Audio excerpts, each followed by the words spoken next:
My name is Obeng Darko. Welcome. I want to share with you Africa, the Industrial Revolution, technology, and the world history. How, as Africans, how we've been taught the world history, and how we've been taught how the world has developed over the years.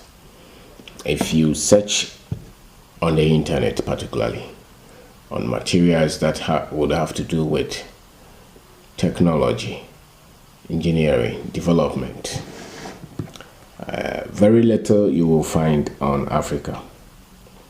A lot of it you will find that will be on Africa will be something that has to do with things that are negative.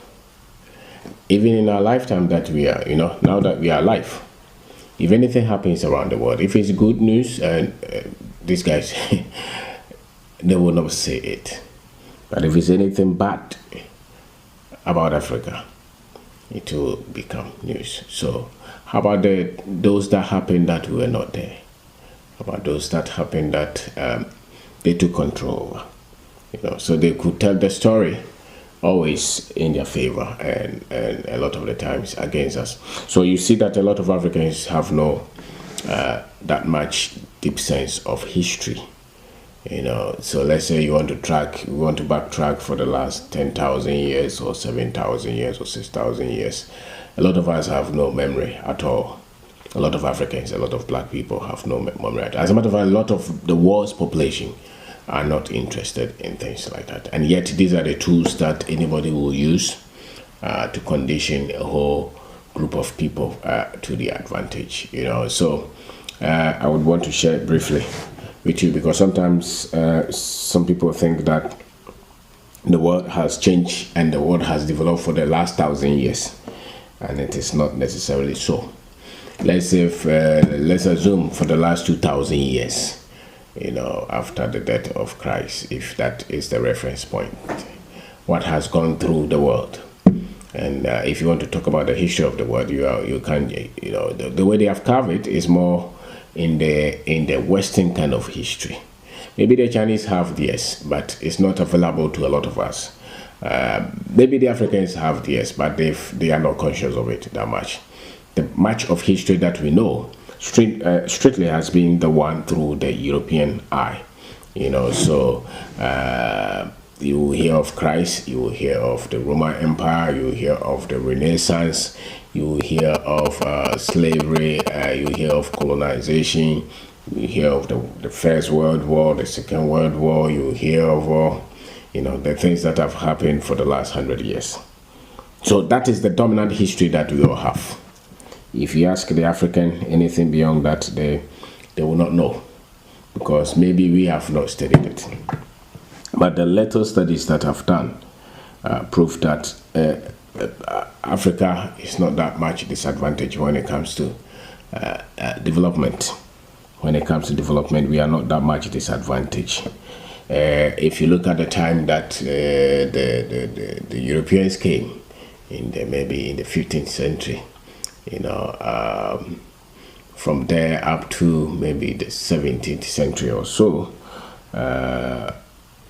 or the 18th century or so, much of Africa, was compressed and was under threat and was under survival. We were trying to survive. If you look at the time that they say that the so-called Industrial Revolution started, which they are saying is from 1760 thereabout to 1820, 1830, 1840, the first Industrial Revolution. Because now when they talk about the world history, everybody uses the Europeans as the standard, as the reference point. So if you strictly go by that, the first industrialization or the revolution, once it started, they had done slavery for at least 300 years. So I think that it's not just it so happened that they were so much intelligent that they started to come up with the steam engine Because all civilizations had a way of, had the understanding of technology that they were using, whether for light or for energy or for how they survive. So when they talk about steam engine, and as the start of industrialization, I think the start of industrialization is when they started to capture the Africans and put them into massive labor, because that was an industry, that was providing work, so there were a lot of production that happened maybe 250 years, 300 years before the so-called first industrial revolution. So a lot of it, the money that they took, the people, the Africans that they took to Europe, to America, they contributed hugely to the so-called industrial revolution, the first one, and the intellectual properties that they had. But you see, if you read, if you search, a lot of it has been the data is very silent on the contribution of Africans on any of those. Whether it's on the continent itself, or whether it's in England, Europe, or whether it's in Americas. Anywhere, it's more of they are projecting only the European sense, because much of history has been carved that way from the Western or from European sense of superiority. To tell us that they are the only ones who understood, and nobody has understood anything. So that is what they have told us. But the first industrial revolution, as we would want to call it, as they have told us, which I think is not like that is the first. And this could be the first. It was more about the steam engine. It was more about the mechanization. They tried to find a way to mechanize farming, to make sure that they were using machines, because then they were trying to do away with the slave labor, which was not basically sustainable. So once it was not sustainable, and the slaves, as they call them, had been working for the last 300 years or so. So you could imagine the kind of input that they may have come up with, the kind of techniques that they may have come up with. So if much of this came from the very industries that they were involved, then your guess is as good as mine. So a lot of it, they started under the first industrial revolution, started with agriculture, mechanization, the coal, as they call it. Now the second one, and much of it, the first one, much of it led into the establishment of rail lines, and mainly rail lines were built by who? By the Africans. So a lot of it that as if the Africans and black people around the world have never done anything. The only thing is that you have to find out yourself. You have to go and read yourself and research yourself, because a lot of Africans don't know much of this. The second revolution, as they say, industrial revolution, happened around the 1870 thereabout, and it had to do more with coming up with electricity, coming up with gas, coming up with anything that had to do with energy, oil, and it got into much of the 19th century or so, at the end of the 19th century. The other thing that you will see is that they started to develop steel, and a lot of chemicals, and then they started to come out with this telephone things, communication. That was at the end of the second revolution. Then now they say there is a third one. There's a third one, and that third one is where a lot is the one that has to do with electronics and computers and advancement in telecommunication. So in all this, what you see is that you can find the Africans as a movement, as a people who have been part of any of these, whether it's the first one, the second one, or even the third one. Not because we were not intelligent, not because we could not do anything for ourselves, but it's because a lot of the promoters of science and of technology at the same time were trying heavily to undermine the efforts that the Africans could bring. And don't forget, just within that same period that they started to also session Africa into their colonies, So the Gold Coast, for instance, was between 1867 or so to 1957. So that the time that a lot of these so-called revolutions were happening, those were the very times that they were also busily trying to session Africa and colonize us and trying to attack all the kingdoms that could also become anything. So proud to this, these African countries that we see now were not even countries. So Ghana was not there. Ghana was probably called Gold Coast. We don't even know the boundaries. It was not this current Ghana. So if you're saying that, why couldn't we industrialize at that time? We're not even a nation.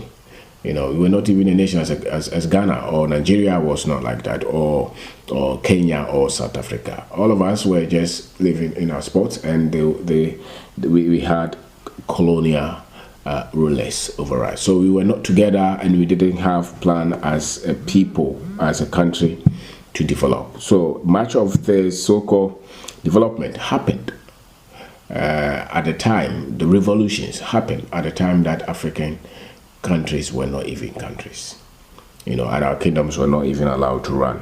So the fourth revolution that they call the internet, and all these Africans as individuals have played major part. We have had a lot of engineers, scientists, mathematicians who have been part of all discipline of technology and of technological advancement.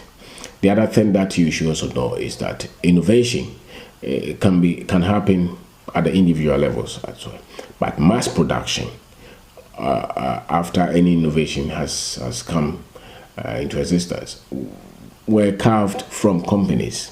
And a lot of these, for instance, the African Americans, a lot of them were not even allowed to own companies. So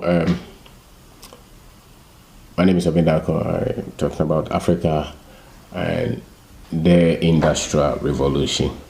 A lot of the times you hear people say that, what has Africa contributed to the world? What has Africa contributed in terms of technology? And the Africans themselves, even in our statements, we say that technology, literally comes from the white man. So almost everything that has to do with technology comes from them, and anything that has to do with superstition and culture and dancing then comes from us. If you look at even what they showcase when it comes to sports and entertainment, you see the image of the African. But when it comes to technology and advancement and engineering, it's almost as if that we are not part of that, and that is not necessarily true. If you look at the world history, where would the world be if there had been no slavery, colonization, and all those things that they subjugated us to?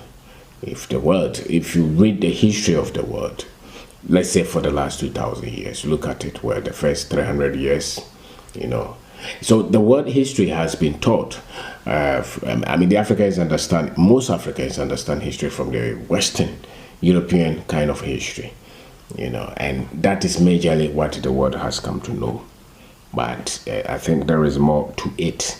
So let's say from the 13th, 15th century, 13th, 15th, 16th century, that's where they came to Africa, and they came to capture people. They sent them to England, and they did that. The Portuguese came, the Dutch came, and they came to build all these fortresses there, the dungeons, and they created a lot of wealth for the economies. They took a lot of minerals, resources. They cannot deny that. But when you go to the internet and you're trying to read about how they develop, they almost silent on this, the impact, the importance, the critical role that period played in the development of the world. I wonder where would the world would have been had they not sacrificed us. So all the minerals they took, the work. If you had people working for you, millions of people working for you for 300 years, you will develop. Anybody else will develop. If the people had millions of wealth. So it's not so much about intelligence. It's a lot of the times it's about how much wealth that I have that I can play with. So the more money I have that I can try, the more mistakes I can make, and I can still keep going. So the West, yes, they may have had some few things that they did well, but largely a lot that they are trying to hide were mainly contributed by the Africans. So if you look at the first industrial revolution, they are talking of the steam engine and how they brought a lot of mechanization to agriculture. Don't forget the cotton and all those, how they were moving the minerals. How they built the race, those mainly could have happened earlier. Why didn't they happen?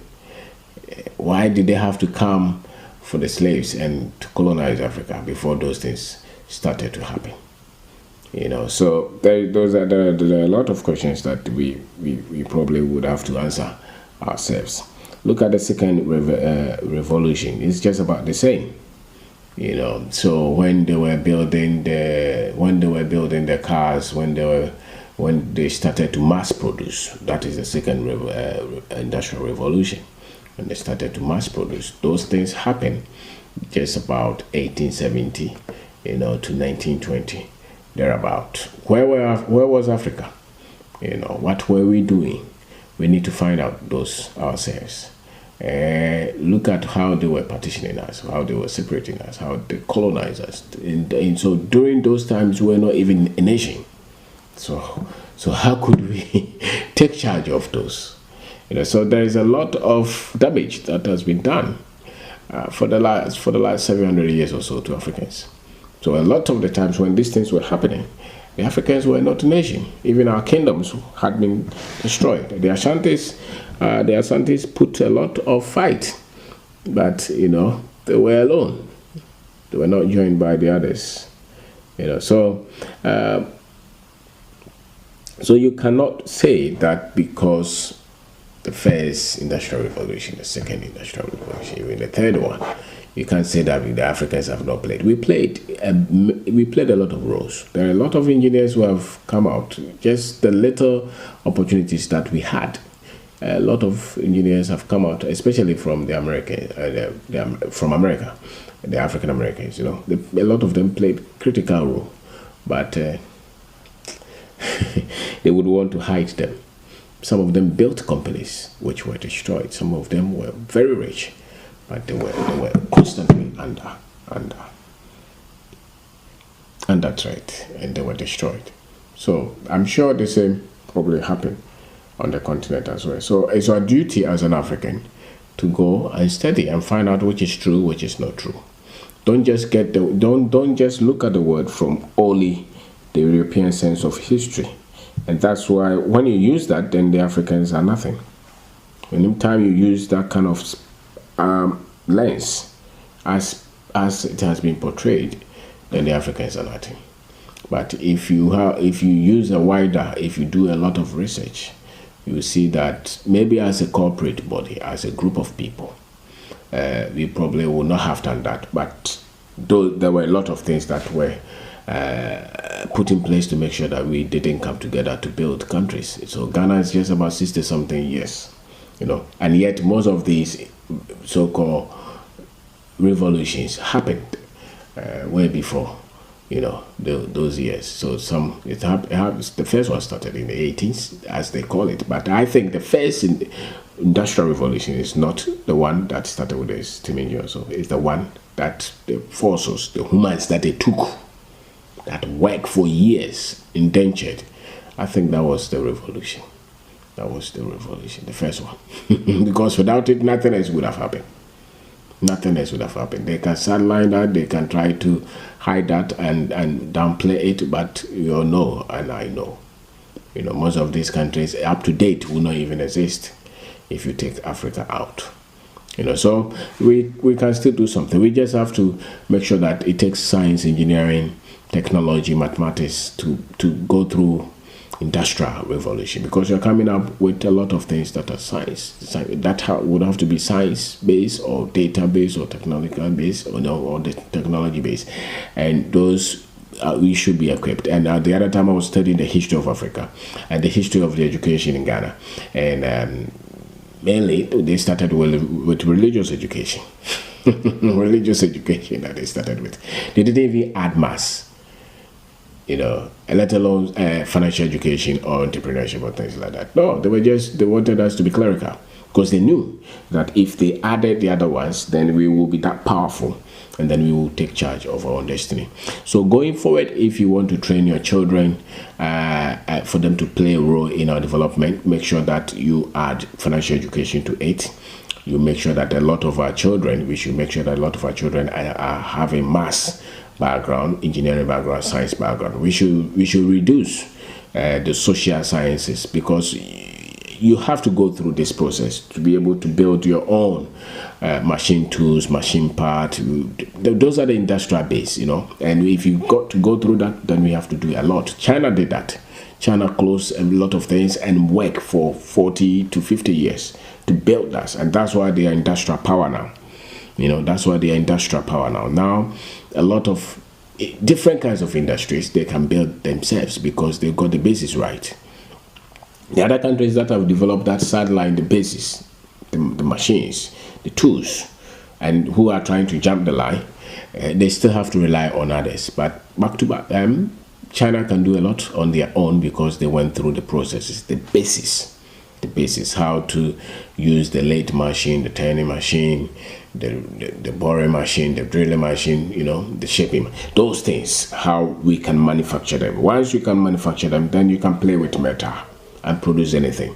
Then you can add the electronics, then you can add the robotics. So now they are talking of virtual reality, AI, blockchain, all those, but they all are being built, or they built on the previous, so it's transfer. You get to this, you build, you get to this, you build. And I think that for us not to just be a continent that is only consuming, because it looks like that, but you'll be shocked that there are so many people who are producing all kind of products in their small corner with their friends or with their son or their daughter, because we have not come together to say that this is the agenda we want to take and this is how we want to develop, and the moment we come to that, we probably will develop, and more especially when we start to have confidence in displaying and purchasing the ones that we buy, because there's no way that boy who is producing that item